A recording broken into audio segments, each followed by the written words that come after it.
Right, the Fimo has arrived in lots of pretty colours. I ordered 12 of them, but unfortunately only 11 came. Isn't it amazing how when somebody makes a mistake, they don't accidentally make a mistake in your favour, they always make a mistake in theirs.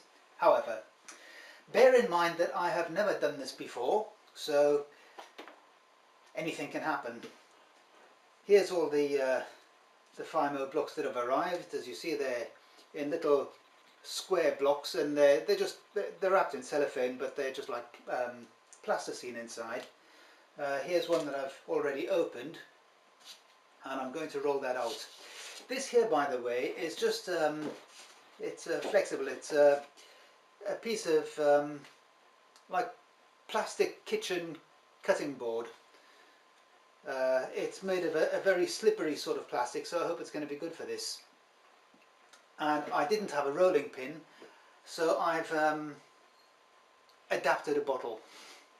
Just get that nice and clean.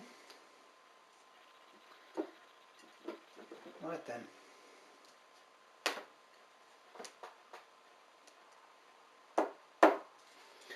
What I want is to just roll it into a nice flat sheet, then put my cut-out leaf on it and cut around it.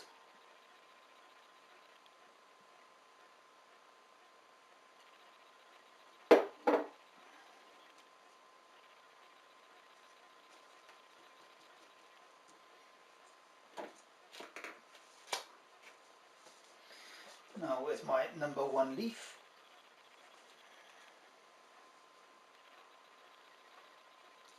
So there we'll put number 1 on there. And then I'm just going to cut it out.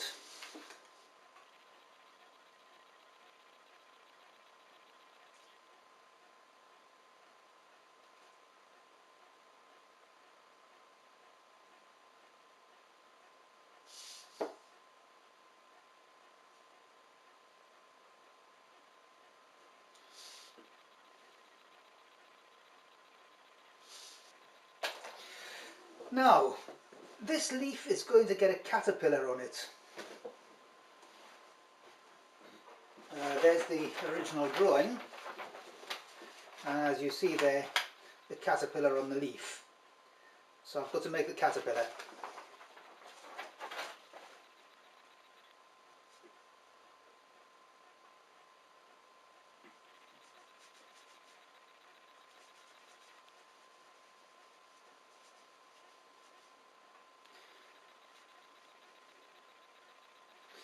So I think that's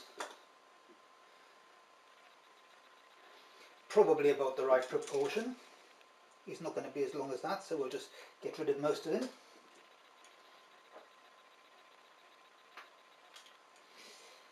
And although caterpillars are normally round, bear in mind how this is going to be used. It's going to be a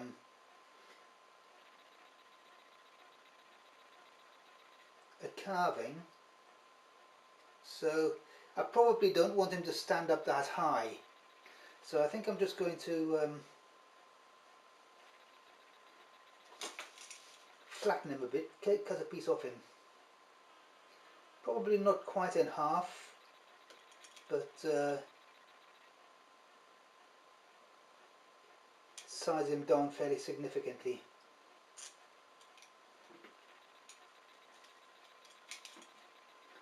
And I think that's going to leave him longer than I really wanted as well, so we'll just make him a little bit shorter.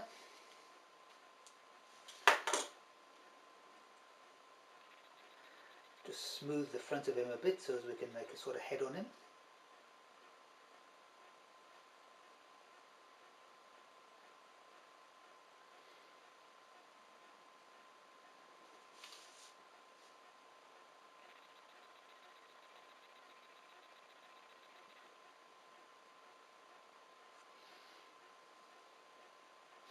I think that'll do. Right, now I think I've probably about done it now. What I need to do now is just curl these to the required shape, you know, maybe I'll make that stand up a little bit and then make this curve down a little bit and that kind of thing. And what I'll do is I'll put them on a baking tray and get them all curled to the right shape and then put them in the oven. Before I actually commit any of my masterpieces to the oven, I'd just like to see how it works. So I had a look on the web to find out the instructions for cooking YouTube, for cooking Fimo, and I'm going to put it on this baking tray, and I've been heating the oven up, and they say to put it on some aluminium foil. So I've just got a little lump of it here that isn't formed into a leaf or anything, but I'm just going to use this to see how it works, and I'm going to curl it a little bit and just see if it holds that shape when it gets hot. So there we are, and I'm going to put that in the oven now, and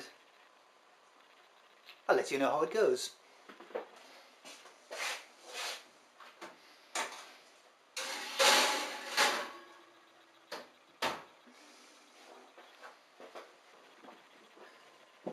Well, there's my piece of cured Fimo. It came out of the oven, and as you see, it's all of the curves and shapes that I put in it are still there, so that's quite nice. And also, this was just made from a piece of scrap material, and there wasn't much of it, so it was very thin, so I was a little concerned that it would go floppy when it went in the oven, but well, as you see, it's held its shape, and now it's hard. When it first came out of the oven, it wasn't. While it was hot, it was still quite soft. But when it cools down to room temperature, as you see, it's hard. So, oh, it's not completely brittle. I thought that it might be, but it's not. But that's all right. It's certainly strong enough for the mold that I intend.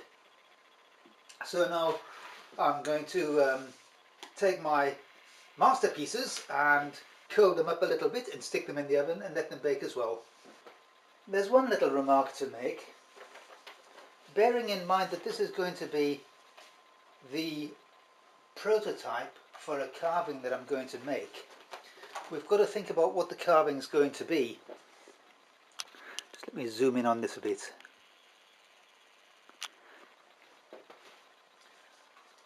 On these leaves, the stems are going to have to be very close to the base of the carving. I don't want these stems standing up too high, because otherwise they'll break on the carving. So all of this part here,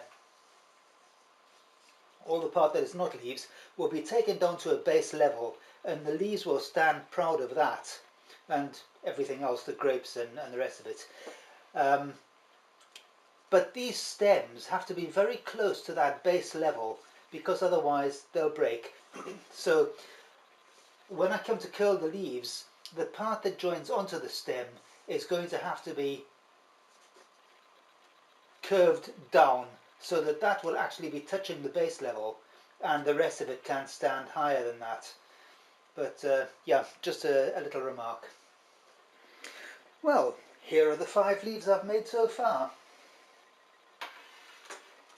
As you see, there are little bits of rolled tin foil that I put, or aluminium foil, I beg your pardon, that I've put under the corners just to keep them up. And where I've wanted a bulge in the middle like that, I put some aluminium underneath as well. I don't know if that was necessary. I think probably it wasn't, but never mind, there they are. I'll carry on with the rest tomorrow. I'm not going to film the whole thing, but I'll show you when it's finished. To make the grapes, I made a couple of little wooden formers, one for a small grape and one for a bigger one. You can see they're just made out of thin offcuts, oak offcuts. And to actually make the grapes, I simply put a piece of Fimo in there, squeeze it out so that fills the grape.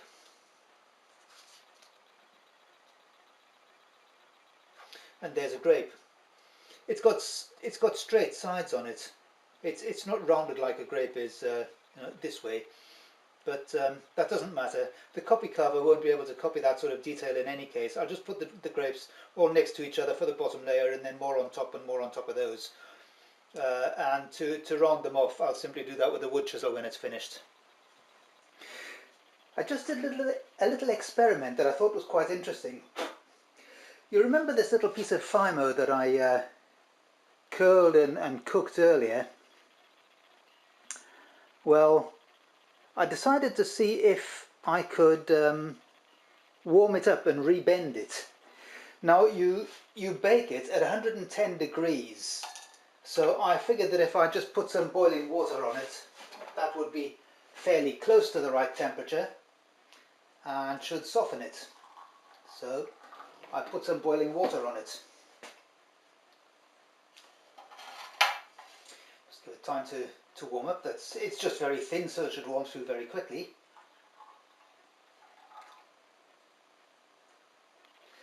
And it does in fact get quite soft, so I'm just going to flatten it out against this piece of glass, which should cool it down quite quickly.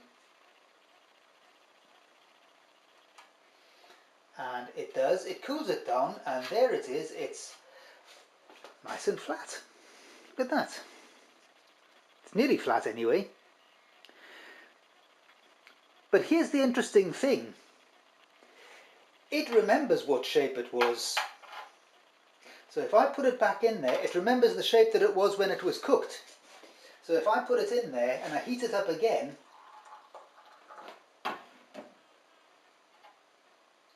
it immediately goes back to that shape.